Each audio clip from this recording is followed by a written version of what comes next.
بسم الله الرحمن الرحيم. يا أيها المدثر قم فأنذر وربك فكبر وثيابك فطهر والرجز فاهجر ولا تمنن تستكثر ولربك فاصبر فإذا نقر في الناقور فذلك يومئذ يوم عسير على الكافرين غير يسير ذرني ومن خلقت وحيدا وجعلت له مالا ممدودا وبنين شهودا ومهدت له تمهيدا ثم يطمع أن أزيد كلا إنه كان لآياتنا عنيدا سأرهقه صعودا إنه فكر وقدر فقتل كيف قدر ثم قتل كيف قدر ثم نظر ثم عبس وبسر ثم أدبر واستكبر فقال إن هذا إلا سحر يؤثر إن هذا إلا قول البشر سأصليه سقر وما أدراك ما سقر لا تبقي ولا تذر لواحة للبشر عليها 19 وما جعلنا أصحاب النار إلا ملائكة وما جعلنا عدتهم إلا فتنة للذين كفروا ليستيقن الذين أوتوا الكتاب ويزداد الذين آمنوا إيمانا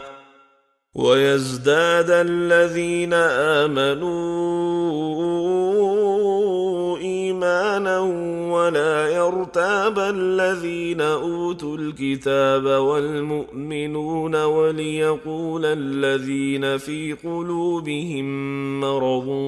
والكافرون ماذا أراد الله بهذا مثلا كذلك يضل الله من يشاء ويهدي من يشاء وما يعلم جنود ربك إلا هو وما هي إلا ذكرى للبشر كلا والقمر والليل إذ أدبر والصبح إذا أسفر إنها لإحدى الكبر نذيرا للبشر لمن شاء منكم أن يتقدم أو يتأخر كل نفس بما كسبت رهينة إلا أصحاب اليمين في جنات يتساءلون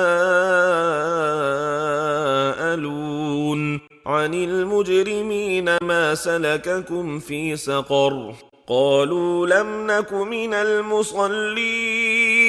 ولم نك نطعم المسكين وكنا نخوض مع الخائضين